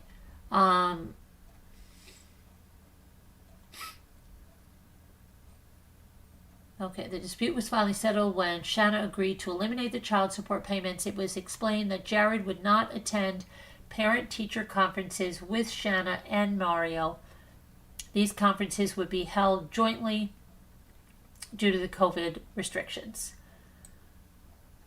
Mario would go on to explain the children's therapy and Jared's dispute over with the sessions. Mario advised that Jared did not want the children attending therapy because they were talking about Jared. This led Mario into talking about control over the children. Mario stated he felt the kids would be better off if Shanna had control of the custody. He would continue to advise if they could bend the custody to 60-40, the kids would be better off. Mario stated he wanted to push Jared into a corner to force everyone together on the children. Mario advised that they could just suck it, and he doesn't care if they're uncomfortable. Mario stated he is confrontational and he could shut them down if they had control of the custody.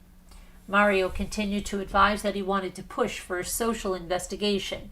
Mario was asked what he thought happened to Jared. Mario stated it was a big speculation. Mario stated, you need to get in line in looking for people who don't like him. Mario stated he hadn't been told anything, but he does know why he would get out of the car. Mario advises he thought he may have known who was in front of him. He would go on to explain if something was about to go down, he would run them over or speed away. Mario would go on to explain that there were plenty of people at Bridegan's church who didn't like him. He would go on to explain the dispute over Shanna and Mario's presence at the memorial service. Due to this, Mario advised that children would not attend the service. That was the end of his interview.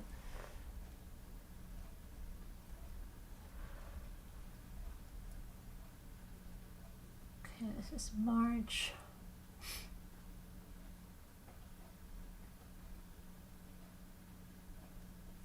On 3/3/2022, I attended the decedent's funeral at the Church of Jesus Christ of Latter-day Saints.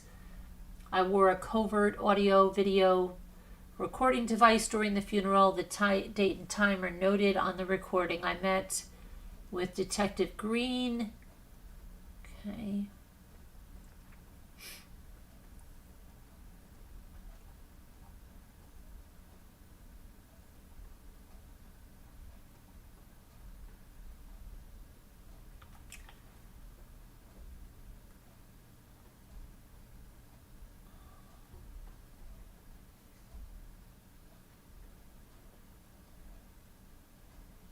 Okay, let's see, March 10th.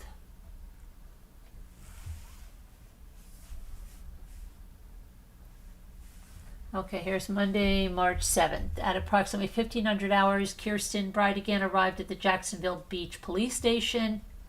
Kirsten took possession of her spare key for her Chevy Suburban. The spare key was in the victim's vehicle at the time of the incident. The property item number, blah, blah, blah. Okay, so that she just took the key.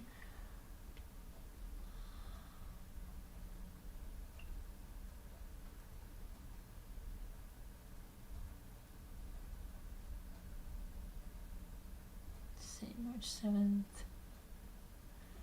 I contacted Farm Bureau Financials to inquire about a life insurance policy that is referenced in the victim's divorce from his ex-wife, Shanna.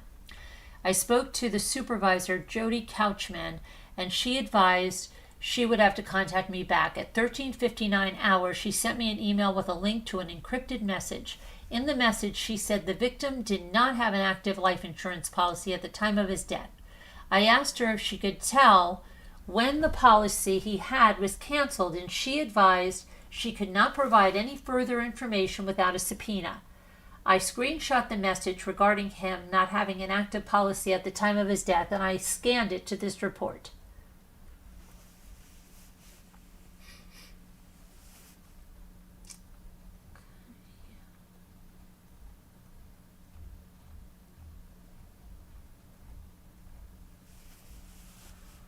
Evidence, let's see. Photographs. We're already into October. They still haven't found who did this, right?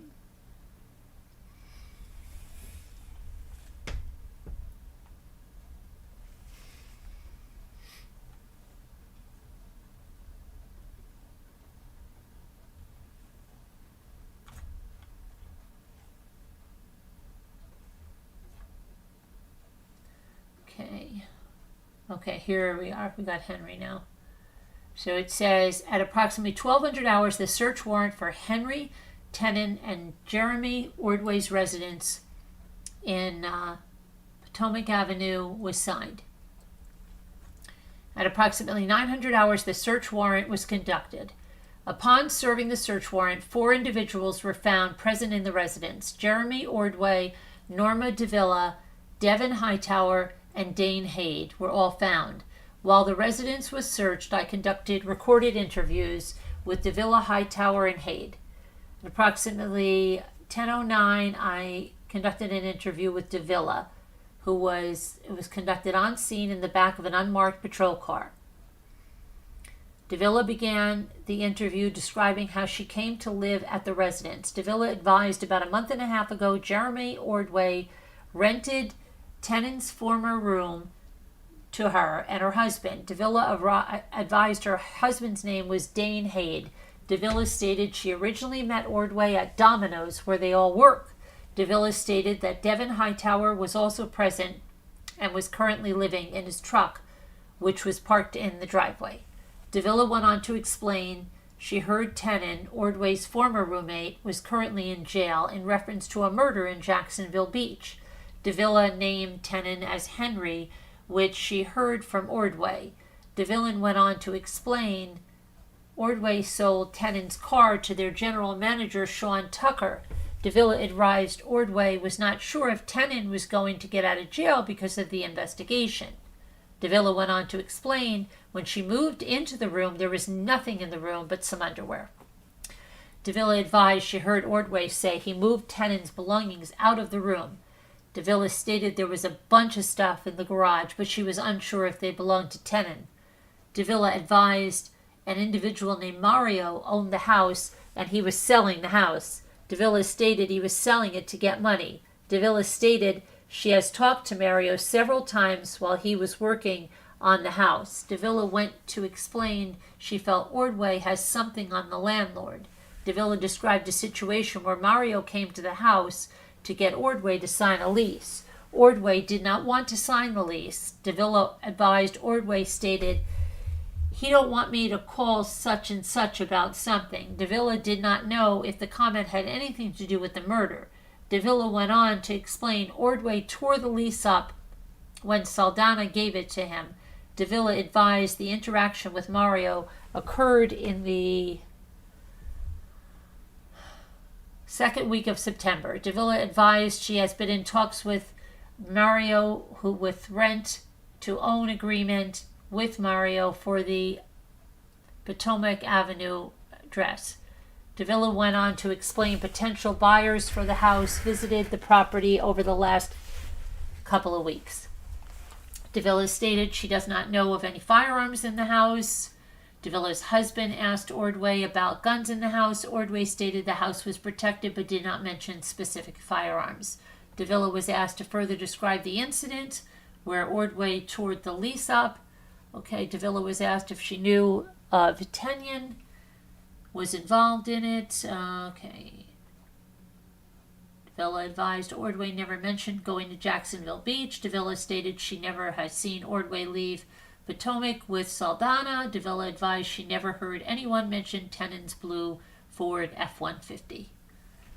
Then Devin Hightower advised he'd been living in his truck the last 3 weeks. He said he'd only been staying in his truck in the driveway for the last couple of days. Ordway allowed Hightower to park his truck in the driveway. Hightower described Ordway as an alcoholic and an undercover racist. Hightower stated Ordway makes comments trying to make Dane Hade angry because he's an African American. Hightower advised for the first time he heard anything about a murder investigation was the morning of the search warrant. Hightower advised he was not heard Ordway speak about any involvement with this murder investigation. Hightower advised he has never seen anyone go through the belongings in the garage. And this is with Dane Hade interview. Hade advised he's been living in the residence for about a month. Hade advised Mario has not been to the house in the last 2 weeks. He was asked about the incident involving Ordway and Mario with the lease, and he advised Ordway did tear up the lease agreement that Mario brought over. Hade stated he did not know anything further about the lease agreement. Hade advised he has no knowledge of Tenon or his involvement in the murder investigation. Hade stated when he moved into Tenon's room, there was only a bed in the room. Hade advised the left side of the garage contained his items and the right side could possibly be Tenon's. Hade further stated he did not have any other knowledge of the murder investigation.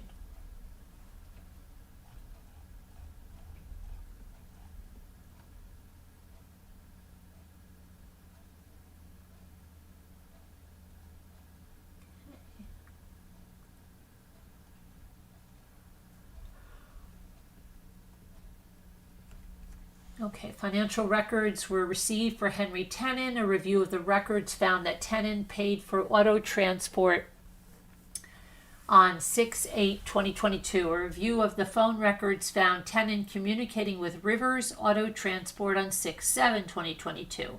Cell location data compared to the date and time of the truck was transported The cellular location data, 1705 University Street in Jacksonville, Florida, as a possible location. ATF Special Agent Simmons drove to the address to inspect it further.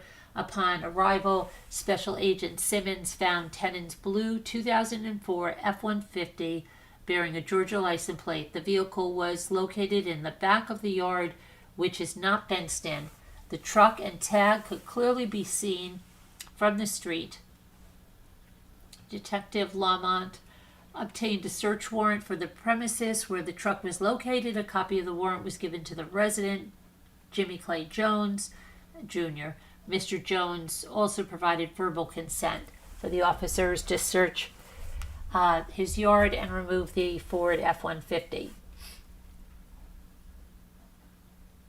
Okay. Mr. Jones stated he and Tenon had been friends for 10 to 15 years. He stated Tenon would regularly come to his residence with beer and they would hang out and drink. He denied knowing Mario, Ordway, or bigger staff. Jones stated a few months ago Tenon asked him if he could store his blue truck, the blue 2004 F-150. It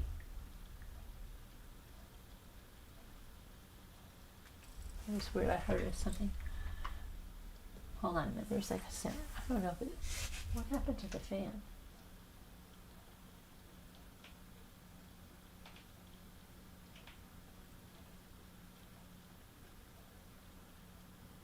That's weird. Okay, that's weird. Sorry, my ceiling fan stopped. Okay. Tenon asked him if he could store the truck for a couple of months until he can get enough money to get it fixed. Jones agreed, and Tenon picked him up in a white Crown Victoria. They drove to an unknown location where Tenon drove the truck, and Jones followed him in the Crown Victoria. He stated the truck broke down on the street, so they used the Crown Vic to push the truck into Jones's yard.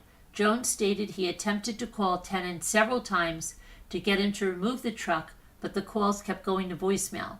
The truck was photographed in place and sealed before being towed to the property room so that it could, the Jacksonville Police Department, so that it could be processed for evidence relating to the homicide.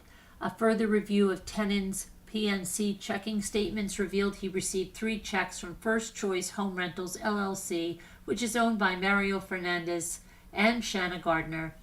A check for $2,000, a check for $3,000 were dated for 3/28/2022, and checks for $5,000 dated for April 4th, 2022. The 3 checks were deposited into Tenon's account and records were attached. So that was $10,000 to kill Jared.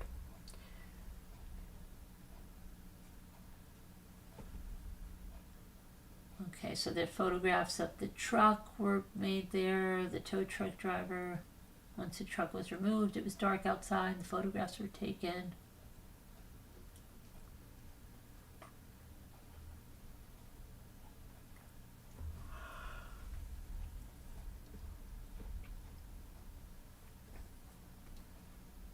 Okay. Oh, it's almost 2:30. Okay, so we're going to have to finish this. We got a lot to go through. Who wore a covert recorder? Hi, Barbie. That was at the funeral service, right? That was one of the detectives. There's a lot to go through. I have a lot to go. You know what? I know what was happening. I was rushing because I wanted to get to certain stuff, but I realized I want to do a better job because we've already gone through this. I was trying. I'm going to go through it. It may take several parts because I have the videos and all that stuff. So tomorrow I'll be better prepared because I won't have the auction in front of me. But I'm going to put the numbers. I have to open a new Zoom to get the movie. So I'm going to stay online right now because I'm going to do the word game real fast. But I'm going to just get the movie number and put that in place so that you guys can come to the movie if you want here. Hold on a second. Let me get this number. Close this. We don't need that. Okay, let me just put this up and then we'll do the word game and then I'll do a better job tomorrow. I was very discombobulated tonight. I feel like starting the whole thing over. I had my file. I couldn't find my pictures right away. There's pictures. I want to tell you more about the parents, give you more of a background of Shanna's parents. I want to do a lot more. So give me another chance tomorrow on that. And let me just put this up. Get, let's see here. Put the post up here. Create post. Okay. Remember movie night.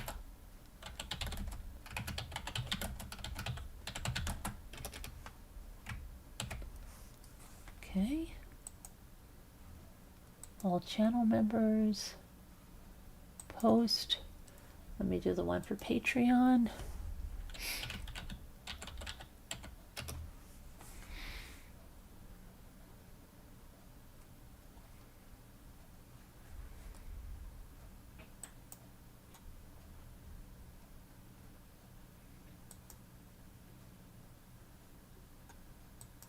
Create.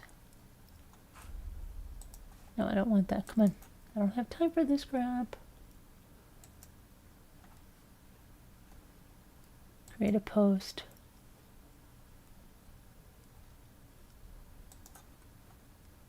Come on, buddy. I don't care about your one-step editor right now, okay? Thank you.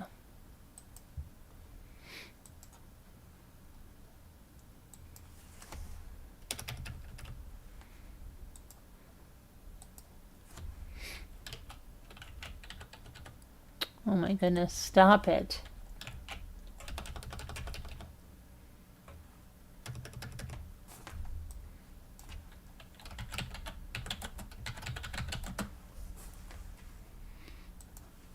Okay, I gave him that.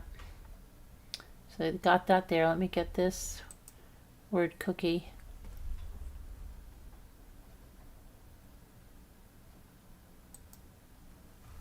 All right.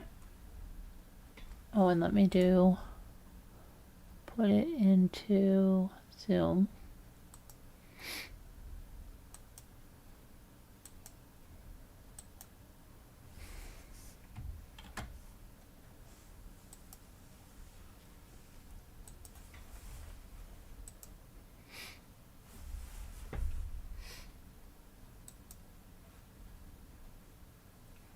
Okay.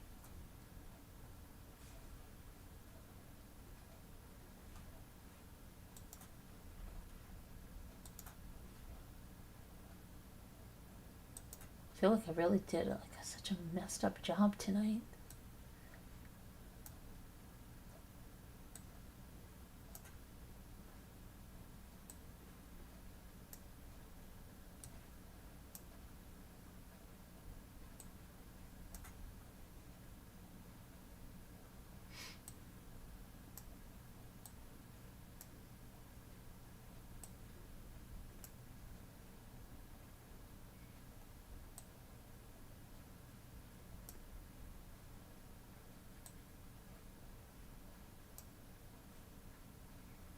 Okay.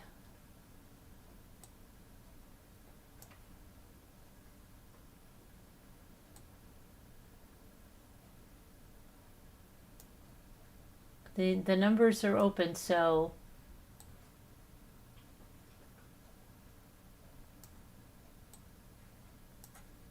what am I gonna do?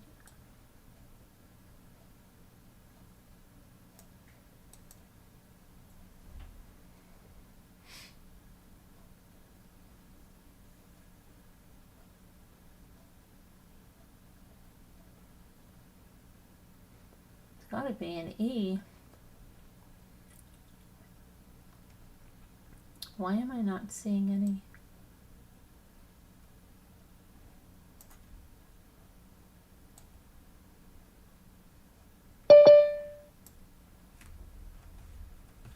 Hold on, Jen Grill is here. Okay, I'm not seeing. Let me see. I'll get back to the thing here. Let's see. Hi, MSL. Good night, Carolyn. I've been watching them. Are so well done. I have to wait 1 week to continue watching. Wait, you can watch with us. Why don't you watch with us? Why don't you watch with us? Oh, length. Thank you, Billy Boy. Yes, very good. Very good, Billy Boy, or whoever got that, whichever person got that first. Murder, very good. Very good. Very good. Oh, and then leg. Okay, right? Which are the,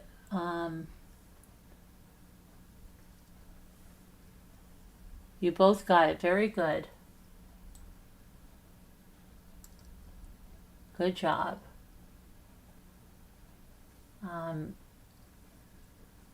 What else? I've got this. Oh, murder was first. Okay. Good job.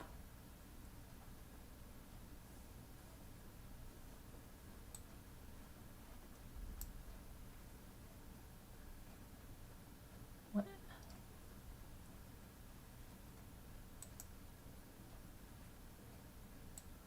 Did we do? Why can't I?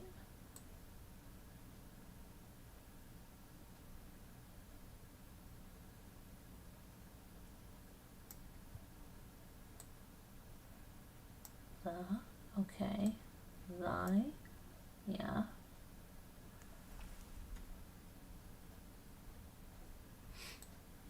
Yet. Okay.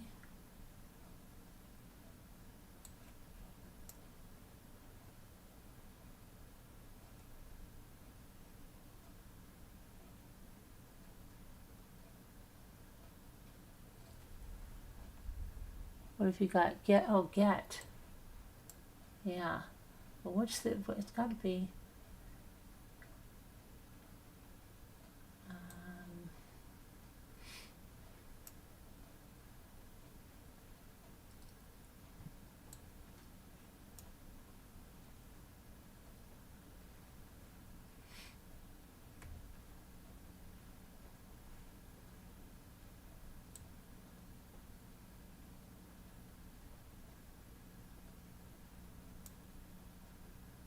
T-H. Oh, net. Okay. Got that. Gently. Oh, no, there's only. Oh, yeah. Wait a minute. Gently, yes. Who got that? Murder. Very good. Net. Barbie. Good. Good. Barbie got net. Very good, Barbie. Coming in. Barbie's coming in hot, and she's good. And she's going to be back here tomorrow night where we're going to do a much better job in this. I was off my game tonight, Barbie. Give me another chance. I really was off my game with the auction and everything. I'm usually much more put together when I do a deep dive. Give me another chance tomorrow, okay? Before you make up a decision that you can't stand the way I do this. Give me another chance. Let me see here.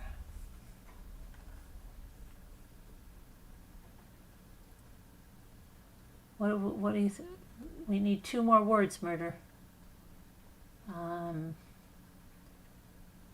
T.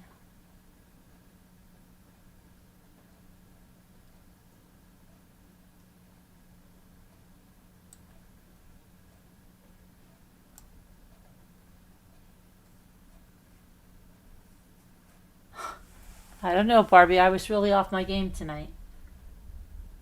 I had so much stuff wound up. I wanted to do the introduction to Shelley and the whole family. I'm going to do it again tomorrow.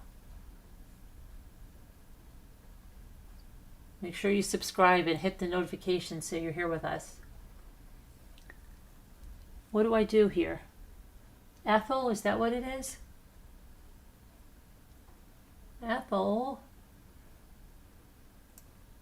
Very good, murder. And what's this one up here, murder? Gel. Oh, yes, murder. Very good. Okay, so everybody has the thing for the movie. Don't be shy, okay? You just download the Zoom. Don't be shy. Billy Boy, you're not shy. Nobody's shy. And we'll see you over there, okay? Thank you for all the new people that came tonight. We appreciate you. Give me another chance tomorrow. I'll be better. I'm gonna really try to do that. But I'll see you guys tomorrow. God bless. Prayers. Come with us to the movie. And it's freaking Ethel. All right. Let me see. Where the freak is the Billy Boy? Where's the freak is the thing to disconnect this? Okay. God bless and everybody. You don't have the movie link, Matt? Okay. It's in the member. Do you know how to get to your community tab? Hold on a minute. Let me make sure I put it in the community tab. I think I did. Hold on a minute, Matt. Let me see. Calm down. I'm going to check. Let me see. I'm going to check. It is. It's there in the community tab. Email me if you can't see it. Do you know how to get to the posts, where the posts are? If you go to the channel, Matt, you see the thing called posts? It's called posts now. Can you get there when you go to the main channel? It's a members only post, but if you can't get it, email me. You see my email there, and I'll send it to you. Let me see if I have an email for you. I might have, and you might have emailed me before. I know you have. Oh, and we've got a picture of Nelson's mummy, so I'm just going to put that up while we're waiting. Oh, good job, Nelson. Here's his paper mache. Let me see. It wants me to download this, Nelson. I just want to download this.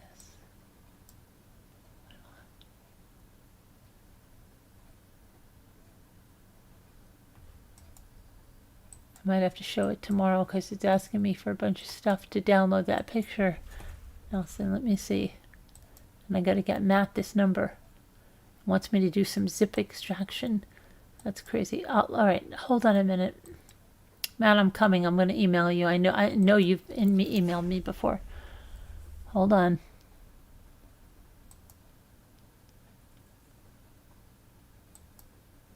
It's taking me a second to get to my email, Matt.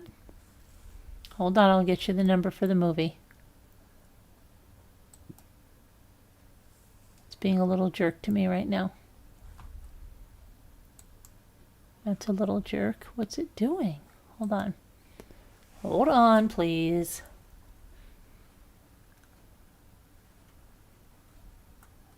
Okay, I've got it, Matt. Hold on. Let me put your email address. Come on.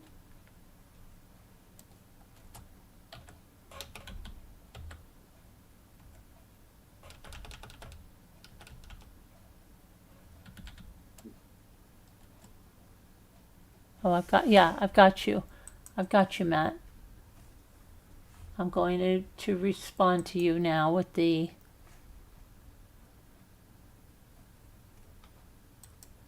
there you go. I just sent it to you. Now you should have it, all right? Good. Now let me go back and say goodbye to everybody. Bye, everybody. Where's this thing? Come on.